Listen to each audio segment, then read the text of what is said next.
once around the park, James, and don't spare the horses.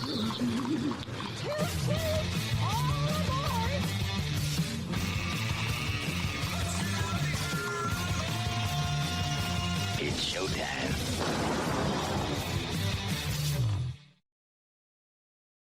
All right, here we go. All aboard. Welcome in. It's On the Ledger, Ontario Politics podcast, and it is a Thursday morning, the 14th day of May. Boy, halfway through the month, and here we are. It's just before 9 o'clock, and the warning is always, things may have changed by the time you hear this.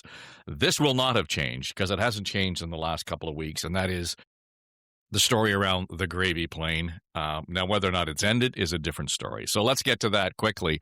Kathleen Wynne is here, former Premier of Ontario. John Wright is our resident pollster. Keith Leslie, you see and hear him on CHTV. And Tim Hudak, they're keeping him busy apparently at Council Public Affairs. He is unable to join us this morning, but promises he'll be back as soon as he's able. So let's get to this. Yesterday, it popped into my inbox late afternoon. Keith on Twitter. The Ford government just dropped the $28.9 million gravy plane document showing the province did, in fact, incur overage costs. It's just under $200,000. Should our hair be on fire over that? Yes. I mean, let's face it. Come on. It just adds to the fuel that already was burning this gravy plane story. It's just ridiculous what they put out. This is not the receipts. People want to see the receipts. What we saw was a government summary of the expenses, not the actual receipts. And I still haven't seen, in looking at the breakdown they gave, they basically broke it into three categories. I didn't see brokerage fees anywhere in there. And there would be brokerage fees on the sale and again on the resale, the purchase, and then on the resale of that plane. Anywhere between 3 and 5% is the normal thing, I'm told, in the industry for reselling these jets. So the government has got to come clean. What they've put out so far is not going to satisfy people because it just raises more. It's not the actual receipts. And I think that's what people really want to see. Show us the billing from Bombardier. Show us the actual receipts for the services that were rendered. This government summary, like it's some sort of, page, index page in the budget, is not going to cut it. We really need to see what the actual receipts are. So I think they're just playing this out wrong. Come out with the actual receipts. This isn't going to do it. So they're just going to prolong this story. And let's face it, it's just made for the opposition parties. They just love this story because it's one people can simply understand without a whole lot of political thinking about it. He bought himself a plane and had to sell it because it was a dumb move. Now we find out it cost us at least $200,000 more when he said it was turned back in for no cost. That's a big, big error on his part. Self-inflicted wound again. And let's say the story's not going to end until we see the actual receipts. Yeah, the document suggests there are three categories: acquisition support, management services, and outside legal documents. Based on counsel, John, as this story unfolds, and as obvious as it is, and as easy as it might have been just to release the receipts 3 weeks ago or whatever it's been since this thing hit the fan, the government must be looking at some numbers that said this is okay, that people are really going to put up with this somehow or the other, because I can't otherwise think that there was, any kind of otherwise an informed decision here in terms of how they're fumbling this ball. I'm not sure they're looking at any numbers, except that I think it was Abacus, it may have been them that put out a poll that included a question on this. I mean, again, the public may not be aware of certain issues. Believe it or not, there are political issues, including the plane, that there's a large portion of the public outside of our area who may not even hear about it. So when you pose a question, if you knew the following, would you support or oppose? You're prompting an answer. Having said that, I think that the reverso is probably, this is an own goal. This will follow the government. They have, about 3 years to go until the next election campaign. But as Keith says, it gives the opposition and media a chance to go after this, and they're banking on getting through the summer without having to deal with it all the time. So I think it's less looking at polling numbers, as an adult in the room at some point said, this is a bad idea. We got to get out of this, and we've got to put some numbers out because people are looking for it. The better way to do it, of course, is to be transparent, and that way you dump it and you're going to get tagged with it, but it isn't a relentless chase. But I don't think they're looking at numbers on this. I think they're actually trying to manage what I'd have to say a pretty dumb decision in the first place, and this is the fallout they get. Well, and running out the clock, I suggest, Kathleen, just because today is the 14th, the House will not sit tomorrow. Then it's off for a week for the Victoria Day break. Back for another. There's only a couple more weeks of sitting in the legislature, so it's almost feeling a little bit like they're ragging the puck. But what's the opposition strategy here? I mean, if you were sitting in the room with John Fraser and the team, where's the diminishing return in continuing to bang away at this? Well, the Liberal team's talking about something else this morning, I can tell you. we will get to that. We will. But, I think that the thing about a number like 200,000, and Keith, you will relate to this, people can understand that number. That number is 3 times what I earn, or that number is twice what I earn, or it's 4 times what I earn. Whereas 28 million is really hard to relate to. It sounds like a government number. So if I were in the caucus, I would be perfectly supportive of us continuing to at least push the government on all the costs. Because the other thing that came out this morning, I think, is that they didn't calculate the HST in the cost of the plane. So it was 30 million, not 28 million, So I think there is still some there's still some heat in this for the opposition to lean into, because it's getting more and more understandable to people. And the fact that the government continues not to, as Keith says, continues not to just give a full accounting of what went on, makes it fair game, I think, for the opposition.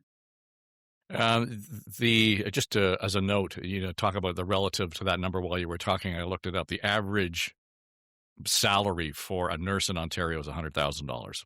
So there's a couple of nurses that we could have hired at the expense of giving the plane back. Why were we told there was zero cost? Why were we told repeatedly by the Premier there was no cost to this? It was just handed right back in because I could just buy a car and take it back 3 days later. I can buy a private jet and turn it back. No. We knew there was one, and he told us that was a blatant, bold-faced lie. I don't know if he said it in the House. It would be misleading the House for sure, when we now see the government knew all along there were costs, and they still, as I say, are giving us, as the kids say, show us the receipts. Well, and I think the other thing, just to that, Dave, to that point about breaking down the cost. So $30 million, say that was the cost for the initial purchase of the plane. At the same time, so that's a capital cost, right? That was the money that would have gone into this, buying this thing.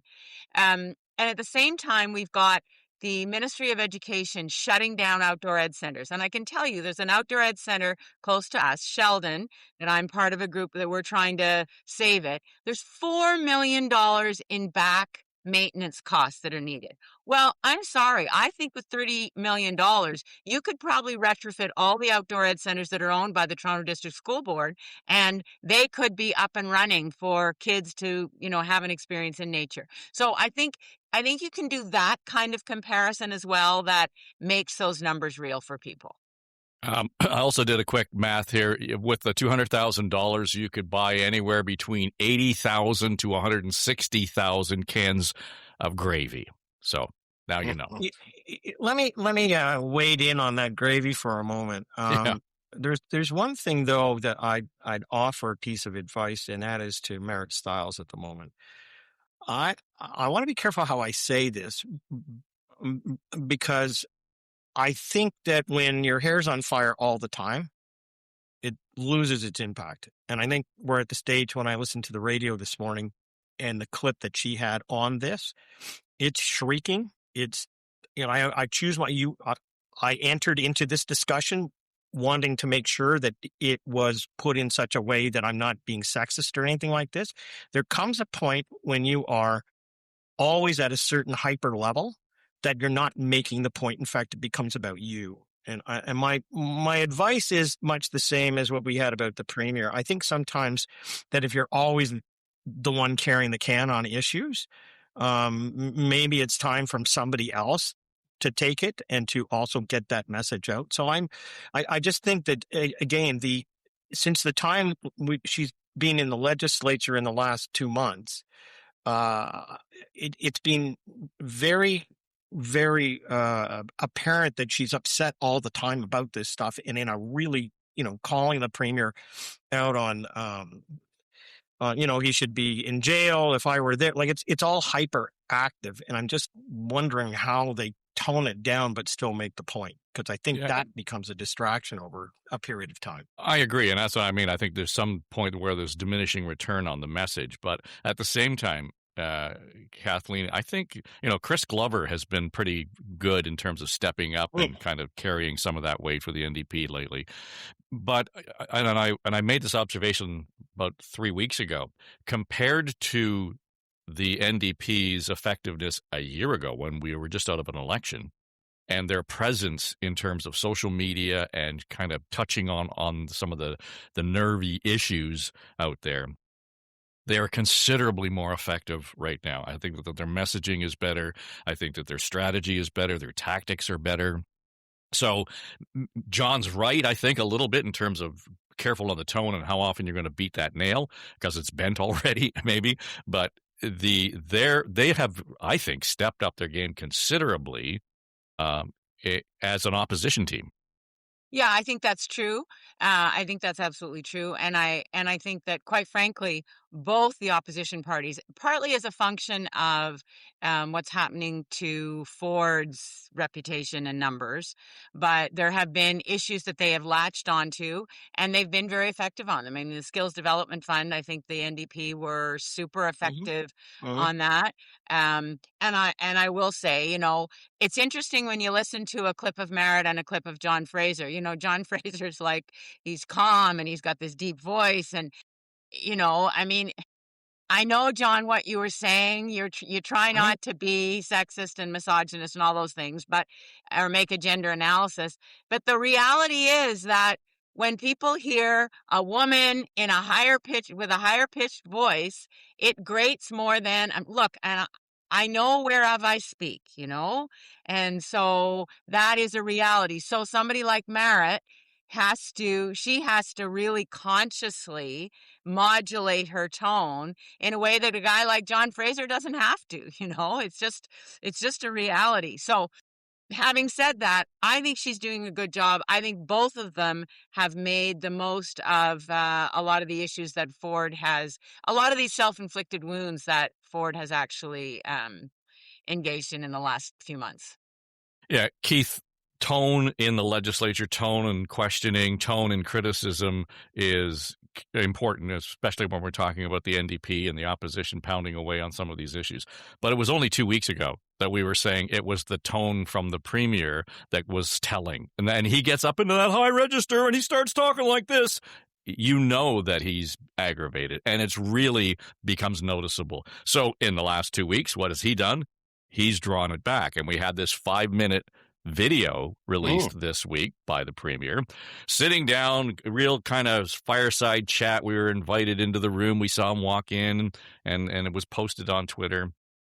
And I think it was really interesting, based on some of the analysis that we heard on this podcast over the last month, was that they were coming back to, this is what we've done. This is what we've tried to accomplish. This is the money we've invested in, and the long list of things.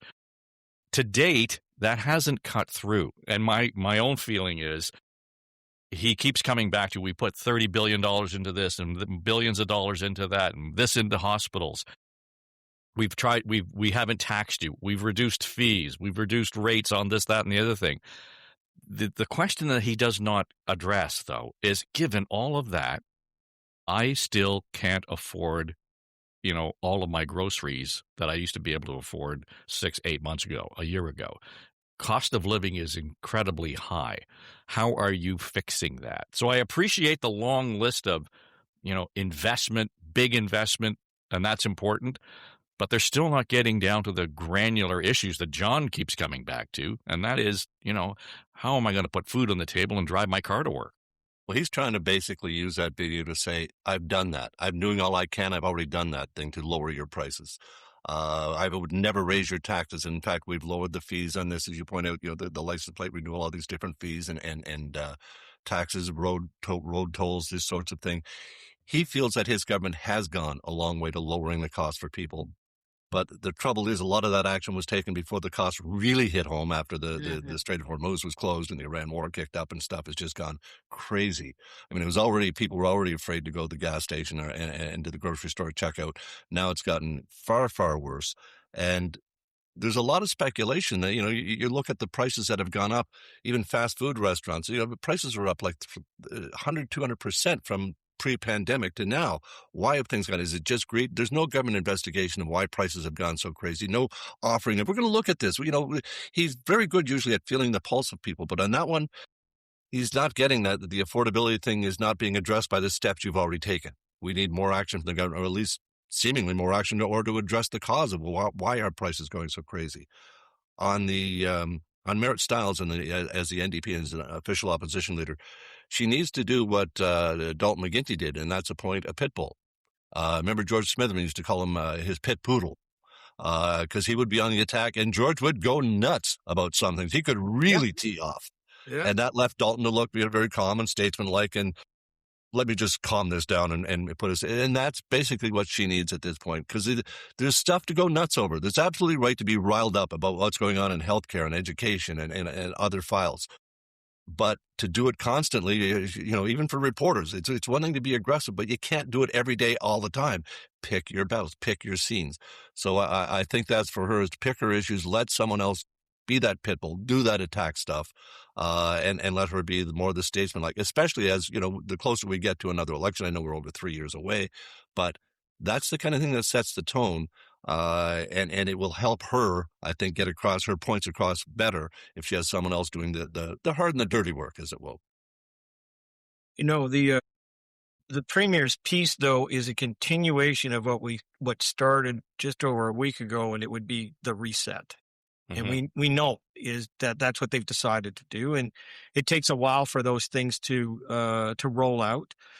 He's not Mayor Tommy Shanks, from the SCTV days, but it was a different Doug Ford sitting in the parlor having a long discussion of which clips could be made and distributed in other ways. But it's the reset. It's the beginning of all of that, and you can see that it's taking place. The issue around affordability has been around for quite a while, and Keith, you're right. I mean, since the supply chain hikes from COVID, there's lots of companies that have decided that they are getting more money and they're just going to continue along that way. Again, I go back to where we saw yesterday, inflation now moving in the United States in a very significant way. We're also seeing now, it might be $1.98 or $1.88 here in Toronto for a liter of gas, but the diesel cost in British Columbia yesterday was, I think, $2.30 to $2.40 a liter. And that is the trigger for significant inflation. So in the United States, those same tomatoes that you put on the Harvey's hamburger are up 40% in the last couple of months. Again, I don't know what a politician, whether you're Mark Carney or Doug Ford or David Eby or any of these people, can do about stuff that's being caused by the man in China today, trying to, get some opening on the Strait of Hormuz. All I know is that it will be absolutely, without question, the most important issue within the next 30 to 45 days. And the reason is because now the Bank of Canada has to look at interest rates. That was evident yesterday when the report came out saying that they're weighing the options. This is really, really serious, and I don't know how you address it by simply saying, well, we're going to give you a tax holiday on this and that and everything else. This is a major reset that's going to be here for some time, and I think the Premier is starting to anticipate that and play into that as opposed to just where we are today. It's interesting, Kathleen, a couple of weeks ago, we were getting ready to open up our cottage for the summer and so on. So we were down there, and of course, we had to do some grocery shopping, et cetera. But there's one deli, a local deli in the town nearby, and we like to go in there, and it's a family-run place, and everybody knows them. It's great food and so on. And when I stepped up to the front door, there's a letter, not just a sign on the door. There's a letter posted on the front door. and it explains, thank you for being here. We're so appreciative of, being involved in the community and this, that, and the other thing. And of course, they're on a first name basis with half the people in this small town. They know everybody. But the point of the letter was, we're sorry, but we have to increase the prices of our sandwiches. And here's why. And it kind of got to what John was just talking about on a very micro level. That is to say, the cost of our tomatoes have gone up. The cost of cheese has gone up. All of these things incrementally are getting higher, and our salaries aren't getting any higher. And acknowledging that was directed at me, so that I'm going to have to pay more for it. So they were apologizing for having to raise the prices. And I'm thinking, that's the kind of retail politics that anybody would be smart to take advantage of. Go in there and buy a sandwich, and let's talk about it. Well, and you know what? I had three things I wanted to say about the video, which I think is kind of good. I think to John's point, I mean, there's a reset in tone and so on. So, but the main thing I wanted to say was that I think that even an acknowledgement that what has been done is not enough, or that there is, that there's still pain. To your point about the letter on the door of the deli, I think that's missing from that video, and it's missing from the stance of the government, because the kind of subscript of the video is, we've done all these things and it's enough, and it's, you should feel good about this, and people don't feel good, and that's the problem. But the other thing about the video, I thought it was really interesting, and this is, I don't know whether this is my linguist vibe. His tone is completely different. It doesn't even sound like Doug Ford. He doesn't do that sort of incantation thing that he usually does. He doesn't sound like a preacher in a pulpit. He's sitting, I know exactly where he's sitting. He's sitting right in front of the fireplace in the Premier's office. And that fireplace that Bob Ray came in and said to me when I was there that he thought the logs that were in it were exactly the same logs that had been in it when he was the Premier, and I think they're probably the same now. Anyway, so I think all of that is good, the tone and so on. But the third thing is that, and this kind of goes to my first point.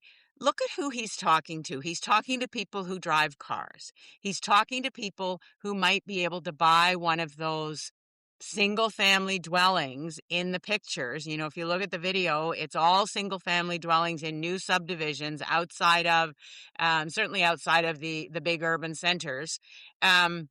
There's nothing about people who are renting or people who are more marginal. It's all about, he's talking to a middle class kind of listener, and that is his base. I'm assuming that he knows who he's talking to.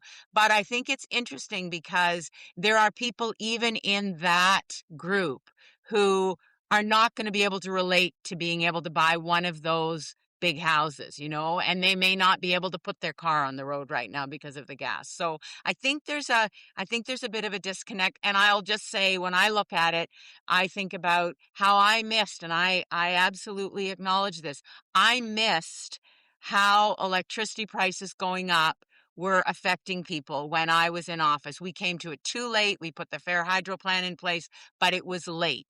People were already hurting. And when you miss those moments, when you miss what's really going on in people's lives, you pay a huge price for it. And I think that is the gap right now in the message from the government and in that video in particular. Yeah, I think you made the point last week where the issues may be short-lived, but memories are long. So, whether it's among the electorate or reporters or the opposition. Keith, this week we had the Auditor General reports coming out, which is a little unusual because typically this would all happen in December, and now it looks like they're spreading them out through the year, which is, I know you've been banging the drum for that for a while. And as I went through some of the stuff in there, there were all these headlines. Here's what worries me about it, just generally about the Auditor General's reports, is that they have become outrage clickbait in many respects. And we focus on a headline, and that might be, all of a sudden AI being used by doctors is bad. And that was the overarching message I heard just generally in media and conversation. Well, except that when you had one of the doctors on talking about how it's used, that's not really bad. In fact, what they did was the right thing. The Auditor General has pointed out the strengths in the system, and the media has kind of taken it on to say, the AI is hallucinating when it is diagnosing what's wrong with me. Well, that wasn't the story at all, but that's kind of where it went. So I begin to wonder whether or not we need to kind of start drilling down a little bit more on some of these, because these are not stories that should just pop and then go away. There's deep, investigative issues here that need to be dealt with. And the AI one is a really good example. The truckers licensing is a really good example. But to me, it just seems like, boy, it gets blown off in a hurry in the news cycle. It's so fast. Absolutely. Those two you just mentioned, the AI that your doctor's now using. Last time I had a doctor, my status is currently seeking. But last time I had a doctor, they did ask, can I use the AI to transcribe? And of course, what am I going to say? No. Of course, so I never heard of any issues. I don't know. I'd say I don't have a doctor. So if the AI was hallucinating, my next doctor, whenever I get one, may have something in mind for me that I'm not prepared for at all. But I don't think there was any issues with the AI hallucinating. Becoming the key story is a bit of a concern, which is, again, why I always wanted basically give me an auditor's report once a month, not 12 in December or even these 4 or 3 here together. The trucking thing, that's just so scary. And it's become an online phenomena to show guys driving transport trucks while wearing sandals and getting in accidents. It's just huge. And it's become, they're responsible. They're 3% of the vehicles on the road, yet they're responsible for 12% of the fatal accidents. These training companies, there's dozens and dozens of these training companies have popped up out of nowhere. And instead of charging the 15 to 20 grand that you would normally charge for these, they're charging 5 and not really giving the instructions. This is some scary, scary shit. The government has not been inspecting. Something like 60 of them have never been inspected. These training companies, they're putting the tractor trailers on the road. This is some scary, scary stuff. That alone, I think, should have been a headline. There's some great visuals you can pull up with that. There's a lot of anything that should have been headlines. One that really bugs me out of this one, because it goes back, the last time the Auditor General reported on the Family Responsibility Officer, FRO, was in 2012. And the report then was the same as what I saw this week. They don't answer the phone, ever. Women, and it's generally women who are waiting for child support and custody support, wait 8.5 months to a year just to get assessed. Well, that's the time they really are at their most vulnerable. Waiting to get that, all of this is just insanity, and nothing has changed in the 14 years since that 2012 report, or at least nothing appears to have changed from what the auditor uncovered. This is just, again, terrible government oversight, and there's a culture clearly at the Family Responsibility Office that was in place 14 years ago that has not been addressed. And I think it really does. The people who are being here, these are not for donors and friends who are being hurt here. Single moms, newly single moms who are basically put out. I'm sure on occasion there are men that are applying for the family support as well. But for the most part, it's single moms who are just finding themselves suddenly single and not getting the support they need from this government. It's insanity. But those two stories, the AI and the trucking thing, are both, I think, worthy of their own full day's stories. And as you say, some in-depth digging into them. And it's the kind of thing, those are the kind of reports.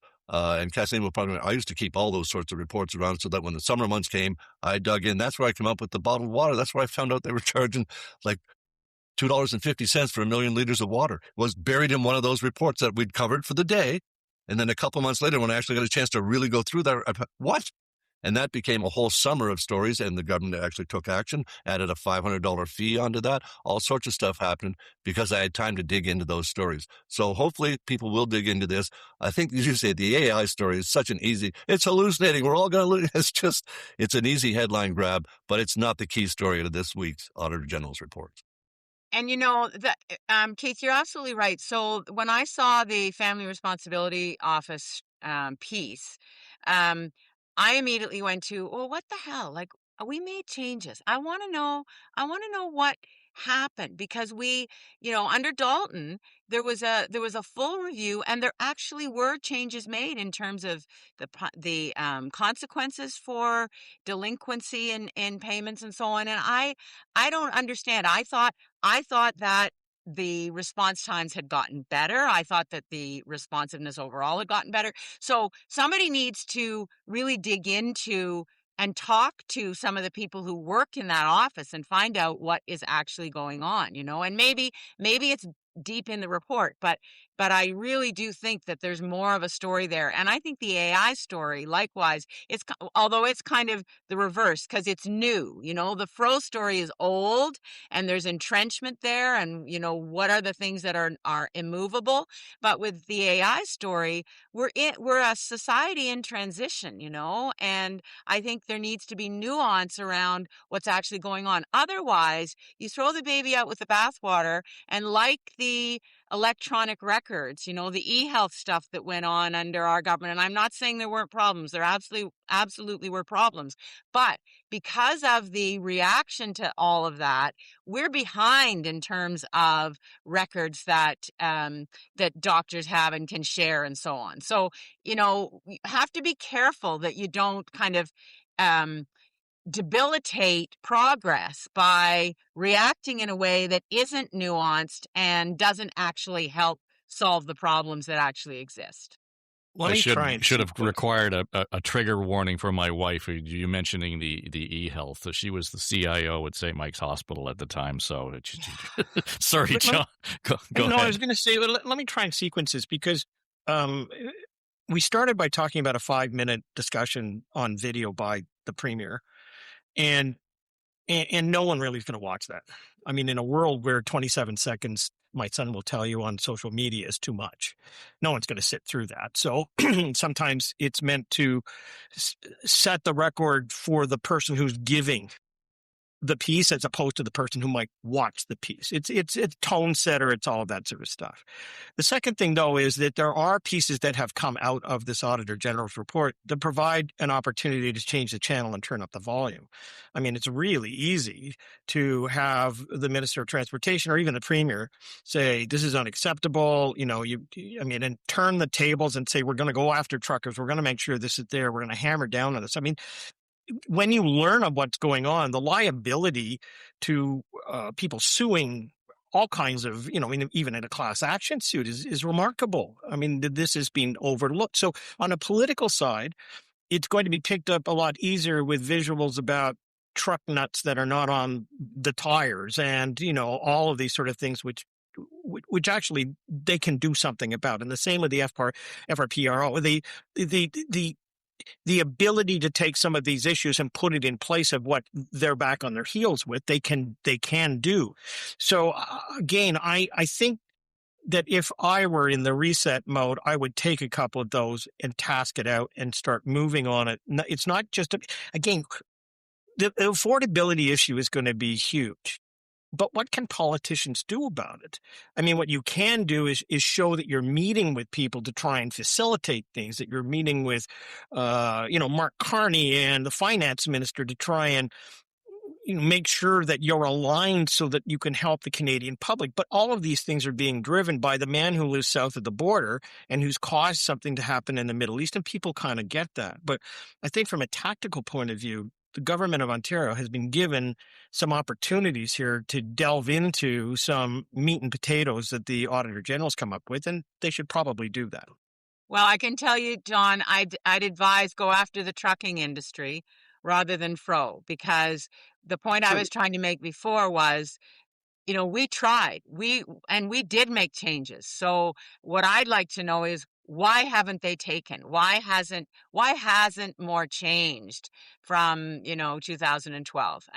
I think that's the salient question. I mean, in the trucking industry, I think there's some very tangible things that could be done. I know from when I was Minister of Transportation, there was already a shortage of drivers. So the industry has been dealing with, people don't want to do that work anymore. Just like on the Lakers, sure, on the canal, they don't want to be away that much. They don't want to do that driving. How does that relate to standards having slipped? But I think the government, there's really good concrete stuff the government can do about that. The Family Responsibility Office is way more complicated, and it needs a different kind of treatment, I think. I just want to say one thing before I move on, Dave. The Premier was asked about the Family Responsibility Office after the Auditor General's report came out. It was clear he had no idea what it was. And he started talking about special education funding in response. He had no idea what the Family Responsibility Office was. It was obvious. Oh, my. So the one thing that kind of underlies all of this for me is, and you guys have touched on this in terms of the opportunity to sort of, let's get our teeth into something that isn't the gravy plane.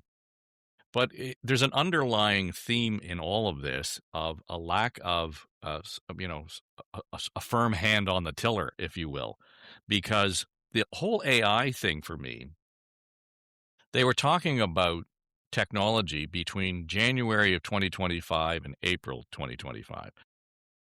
We mere humans, that seems like, not so long ago. But in the world of AI, that's prehistoric.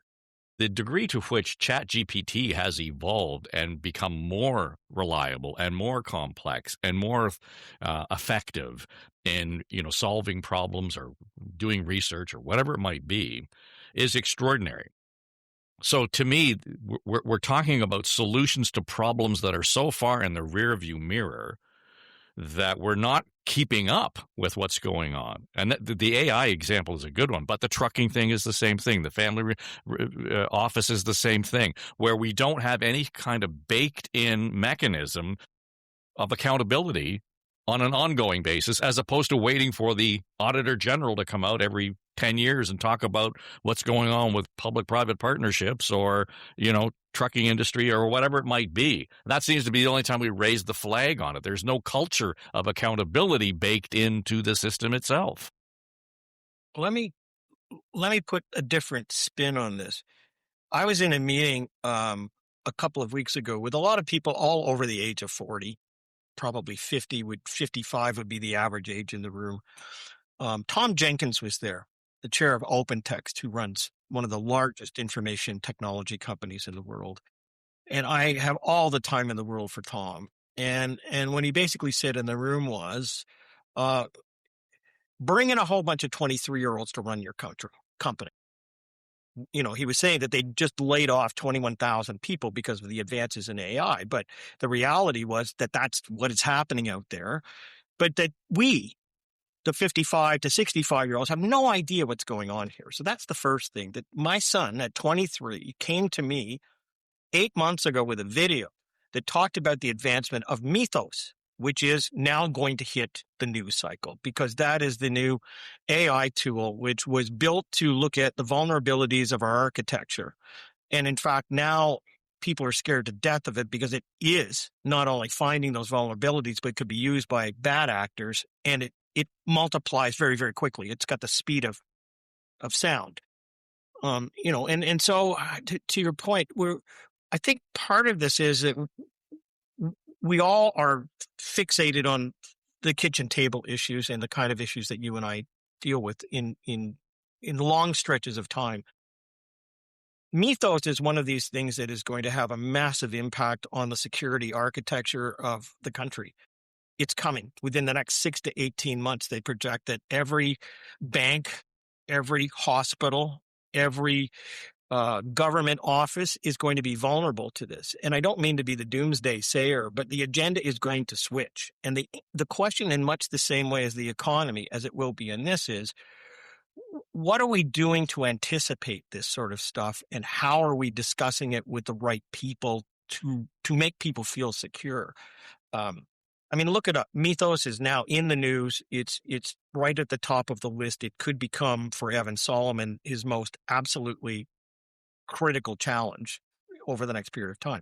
But these are the issues. I just want to say, these are the issues that you want a government to be projecting forward on and not be surprised about. And yes, the issues we've been talking about are really important, but I could name 2 or 3 others that you can see coming. And the question is, what do we do about it? What reliance should we put on government? Because if it's an all hands on deck, it's not just government. It's going to be all of society. It's going to be leaders in all kinds of different places. And where I see right now, all the action is taking place is at the bank level. It's kind of like, yeah, we got to keep everybody's money safe, but it leaves everybody else vulnerable in different sectors. So I'm just saying that there's lots to plow into for government. There's lots. The question is how much leadership they want to take and pick out a couple of these issues where we are going to be very vulnerable. In dealing with stuff out of the Auditor General's report is important, but it's not anticipating what's on the way. Well, accountability is not top of mind for these guys. I mean, we saw it this week in one of the weirdest stories of all, I think, is this air rights story, where a company that was bidding on the air rights for the air rights above the rail lands in downtown Toronto, above the train corridors, never actually got those rights, but managed to somehow sue Metrolinx for $500 million. And then Metrolinx settled. Now, why they settled, we don't know. And when the Premier was asked how much of taxpayers' dollars from Metrolinx went to this settlement to a company that never owned the air rights in the first place, he said, "I don't get involved in private business." What the hell is that? It's taxpayers' money going out, and he's literally said, I have nothing to do with private business. Really? That's just insane. Yeah. And if he thinks that's going to fly, it's just not. The whole story, though, is it's very hard for people to get their head around the idea of air rights and a $500 million lawsuit. By the way, the company that was suing the Premier, or suing the government, suing Metrolinx, happens to be the chairman of one of the key players in the company, the chairman of the LCBO, the chairman of the Ontario Place Corporation, a pretty close friend of the Premier's who gave him both those appointments and another one. And the Premier says he doesn't get involved in private business when that company somehow got a settlement from Metrolinx for air rights they never owned in the first place. They had bid on them, but they never closed the deal. That stinks to high heaven. It just really does. $500 million lawsuit. Where'd they come up with that figure? From a friend of the Premier suing the government, and the Premier says, "I don't get involved in private business." That's some horseshit. That stinks. It really does stink. And as I say, accountability is clearly not something they give a shit about. You know, Dave, the question you ask, and Keith, you're talking about a particular government with a particular attitude towards accountability. And I mean, so there are two things that come to mind. What would ongoing, really good, thorough accountability look like? I mean, I think that's a reasonable question for us to ask. Keith, you talk about having auditors' reports every month. I mean, that would be one way of increasing the accountability. But I think there's something else going on, and it's interesting. Deb, I do a spot with John Tory with Deb Hutton on Thursday afternoons, and we're going to be doing it this afternoon. And one of the things she wants to talk about is the number of days that the legislature sits. So to me, that feeds into something that's going on, which is as you have fewer days sitting in the legislature, as you have fewer committees traveling the province and actually being in a location where people can come and talk about a particular issue, as you diminish those mechanisms. I mean, I know the mandate letters now have been released from 2018, I think, but they weren't given out freely in 2018. They weren't made public. So as you cut back on, and then the freedom of information legislation, to reduce the amount of access that the media and the public have to what's going on in government, as you reduce those mechanisms, those accountability mechanisms that exist already, I think it becomes more urgent to talk about, well, what does accountability look like? And I would suggest to you that if we just had all those mechanisms working really well, we would have less urgency around this conversation. If there were committees traveling, if the legislature was actually sitting on the days that it was meant to be sitting, all those things would help in terms of people feeling that they have access. But those are being diminished at the same time that we feel like democracy is under threat in general because of what's going on south of the border. So I think there's a malaise around government that has really been exacerbated in the last, decade. Yeah, I agree. I think that's the whole point. There's a baked-in culture that it is lacking in terms of that sense of urgency around accountability. And John, again, to your point, we're dealing more with what's in the rearview mirror as opposed to what's coming down the road. Well, also it's the acceptance. I like the term that the Trump folks use in the United States about the deep state. I understand what that means. I mean, is Metrolinx the deep state? Like, how does it get away with all of this stuff with no communication? None. Zero. I mean, how does it delay a whole bunch of stuff on the Scarborough subway line and basically go, there you go? I mean, there's no one talking on it. It is one of the most, it spends an enormous amount of money. It has control over infrastructure in the province. It has no apparent accountability, and it just basically doesn't communicate. I mean, Anne Marie Aikens was there for a while, and she reached a point, I'm sure, I don't know why or so, but once she left, there was no spokesperson to deal with this stuff. So again, it comes down to, much to your point, Premier, do you want to be accountable for certain things?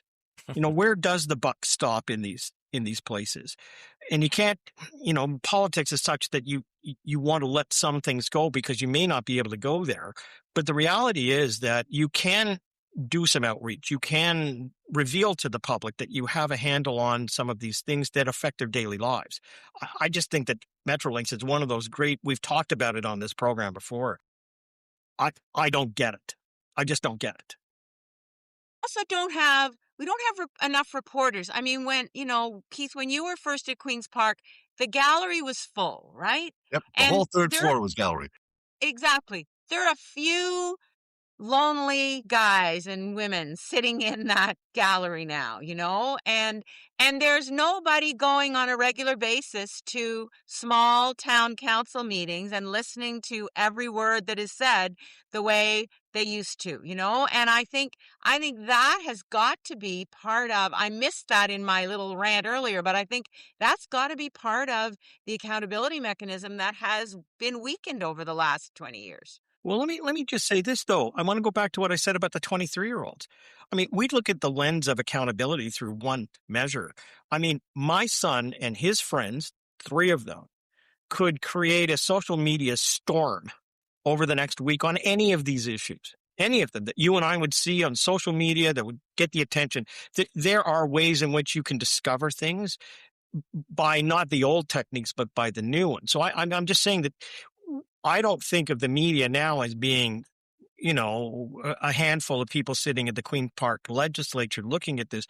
There are armies of young people who want a task. And, when you develop your political campaign, you have a chance to employ all of those and do those sort of things in the off season as well. To Kathleen's point, but John, if they're not, Keith, go ahead. No, go ahead. Well, I was just going to say, if they're not paying attention and listening to what's actually happening in those decision-making rooms, they can have all the social media hype that they want, but I'm not going to know what's actually going on in that room. And, it's the same when I talk to people on campaigns who have all this technology and they've got social media and all that. If you don't knock on the freaking doors of the people who are the voters, True. And you don't have those conversations, I don't care what the social media is, you're not going to get elected. Or if you are going to get elected, you're not going to be making good decisions. So that personal contact, that actual information, I don't think there is any substitute for it. And I think we're being sold a bill of goods if we say there is. Speaking of Nate Erskine-Smith, I've got to agree with the Premier on this one for sure. When I was 23, I was covering school boards, public utilities commissions, police boards. Every night of the week, I was at city council, town councils. Every night of the week, I was out covering something. Public utilities commissions. I don't think there's a reporter even in print that still covers the Public Utilities Commission, but those were training grounds, not just for reporters. They were great training grounds to learn how to cover a meeting, learn how to do these things. So when you got to the bigger council, got to the provincial level, the federal level, you knew what you were talking about.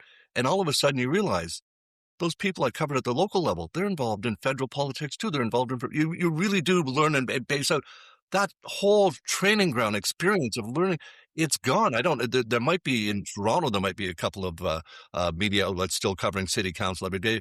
But now, even when the Premier talked about the legislature's press gallery being shrunk, it's shrunk considerably from when I was there in the 80s. When I was there in the 2000s, 2010s, it had been, reduced greatly. But what really struck me was that when the legislature wasn't sitting, almost all those reporters got pulled out and assigned to something else. They weren't left, as I was at Queen's Park, to dig into those reports that they didn't get during the busy times. They're not there. There's no one doing that big or deep because they need to fill the airtime tonight. They need to fill that newspaper space now. So that's gone. So they're not even around. I've had lunch in the last couple of weeks with some people who ran newsrooms for 25 years, and they sort of go, well, should I go back to school? It's kind of like, actually, you have something that other people in the room don't have, and that is sixth sense judgment as to what makes a story and what doesn't, and that's something that's being learned. So no AI can pick up on that. What I am saying, though, is to echo Mark Carney, I mean, that's the world that we've left, and we're now in a world that we we're in a different kind of world today. So the tactics have to change. So I agree with you. I mean, I used to read the Markham Economist and Sun all the time, or the Eganville Leader, which now has an 11-year-old who's doing it. Actually has just got bought out, and it's now got young people who are writing every week for the Leaders. So it does happen in certain places, but the reality for politics is we don't have the infrastructure with the reporters. Like we don't, and therefore we have new tools and new shiny objects so that people can become interested in an issue as it happens.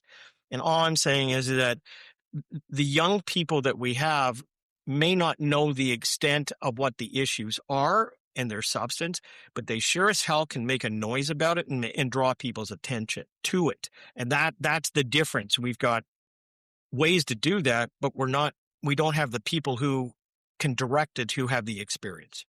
Well, I know we lit this fuse by talking about AI and the AG's report, and you brought up Tom Jenkins, John. And so the first time I encountered Tom Jenkins at Open Text, Keith, I'm sure you were in the room because it was an RTDNA regional meeting, probably in Waterloo, Kitchener. Yep. And that was the first time that anybody said, we don't need half of you guys in this room to write stories about these three things. And they showed us how they could take a news release from the police and turn it into radio copy or print copy that was readable and informative. Now, it wasn't a deep dive investigative piece, but to Keith's point, in the old days, here's the news releases, make a phone call and figure it out and get a quote and write your story.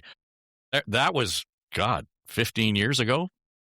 And they were already at that stage. So that's my point, in as much as we still think that that's AI. AI is so far down the road on all of this stuff that we aren't catching up. So the need to get out of the rearview mirror culture and look forward is critical. I can't leave this podcast today without throwing out the name Nate Erskine-Smith and seeing the response it gets from the three of you sitting around the room. So please educate me what's going on and where we're headed.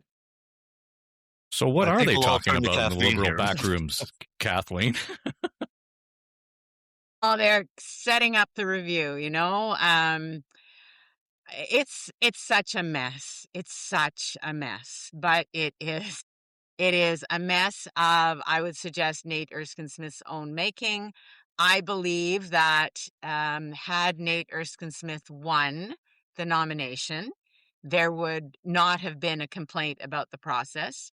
I believe that the party will run now a very thorough review of the process, and there will be a decision made. And if there were mistakes made, as mistakes do get made, and honestly, this is not an issue that is unique to the Liberal Party of Ontario. Nominations in many parties across the country, there have been problems over the years. So if there have been mistakes made, John Fraser doesn't believe there have been, but if there have been mistakes made, I know that they'll move to run another nomination.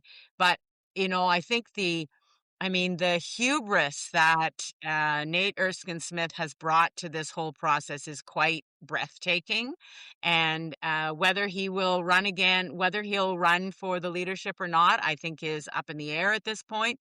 But boy, he has sown seeds of division and anger. And that started a long time ago. I mean, he and his people were standing outside the door. I was at the convention when Bonnie Crombie's number, when she was reviewed and she got those low numbers, and he was standing outside the voting room and with his people and trying to influence people's votes as they went in. I saw that happening.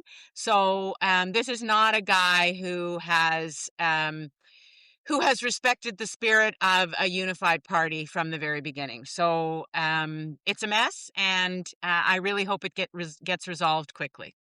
And when you look at this, if there's another nomination process, to me, that's worse than saying it was fine, let's just move on and deal with the focus on the by-election. What does this say about the Liberal Party? Well, I think you know what, Dave, I think if there's another nomination process because there were mistakes or rules broken in the first nomination, then I think that says there's integrity to the system that's in place. I mean, if there are issues that are called out and there's a review done by the arbitration body of the party, and they decide to have another nomination, then that's the system working. That should happen. Is it good for the party? None of this is good for the party. The internal strife is not good for the party. But if what went on was not legitimate, then it needs to be rectified and go forward and get a candidate in place. So I think the party doesn't have any choice now other than to go through a process, make sure that the rules were followed, and if they weren't, then fix it. Keith, though, the premier still holds all the leverage here. He could tomorrow come out and call the by-election, and the Liberals are caught with their drawers down. Absolutely, although I don't see any reason for him to actually want to do that at this point. He could just for the fun of it, I suppose. But instead, he can now, they've handed him a golden platter. Here, take a kick. And of course, he was right there to kick it. They can't even run a nomination meeting, and they want to run the province. I mean, you saw that coming. Yeah. I don't even think they had to write that for Doug Ford. I think that one just naturally rolled out. Can I say Patrick Brown and Lisa MacLeod and Doug Ford and Tim Huda? I was just going to mention Patrick Brown if you want to talk about nomination meetings. People in glass houses. The other issue really that strikes me that's here is kind of like who gets to vote. I mean, we absolutely. All four of us know that basically these processes are how many memberships do you sell, right? It's not a opinion poll. It's like how many do you sell? But the whole issue of foreign interference in our democracy and unbridled kind of everybody through the door gets to vote versus some kind of acid test that says you are a legitimate citizen to do this kind of voting. That's going to be the issue that, in fact, cracks open at some point. So, there are allegations here that might fall on more substantive terms. The question is whether or not something is made of it, but especially around the whole idea that, we are being influenced by different countries and different cultures who are against the very ideals that we have. It's a bit of an open door. I'd say that. So I think that's a slippery slope, John. I think that's a slippery slope because one of the things about nomination processes is that they do bring in people who otherwise can't participate, and I mean, there's something in the paper this morning about the fact that 14-year-olds can vote in these processes, and maybe 14's too young. I happen to believe that we should have 16-year-olds voting in this country. That I think that younger kids can very much take part in a responsible process. Anyway, I think some of those questions will be asked, but I do think that there is an argument for engaging people in the political process before they necessarily have their full citizenship. And I don't know that there's any accusation of foreign interference in this nomination. I agree with you that may come up, but I haven't heard that piece of it. It was more about the credentialing of the people who were there that was the issue.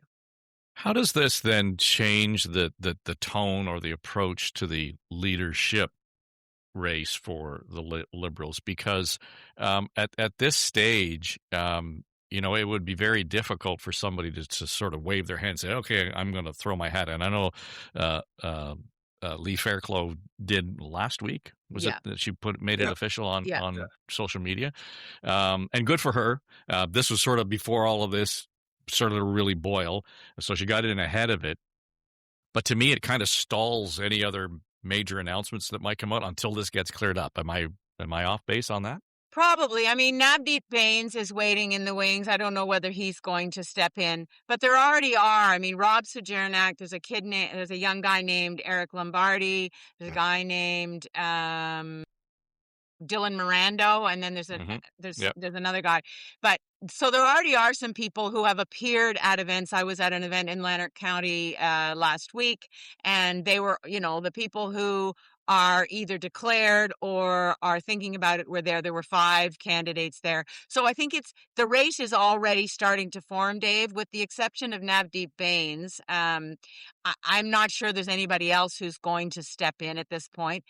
And yeah, I think that the leadership process will probably go quiet for a couple of weeks while this mess gets sorted out in Scarborough Southwest. And I think the big question mark over it now is whether Nate Erskine-Smith is going to continue in the leadership. I don't know how he does, but I think that I've talked to people already in the last couple of days who said he's probably going to go forward. So I think that those are the questions. Is NAB going to come in? Is Nate going to continue? And then once those questions are resolved and the Scarborough Southwest nomination process is resolved, then you move into the full leadership. I think that's what happens over the next couple of months. Mm-hmm. Yeah, well, and summertime will be the time to kind of let that calm down and get out to the barbecue circuit, Keith. Absolutely. People don't want to be thinking about politics over the summer months. The Liberal leadership wannabes and hopefuls will put their teams together and will think about the optimum time to launch, when to jump in. Hopefully they won't pick a week like this week where the party basically does a little implosion, one little riding, but it can impact the whole party province wide.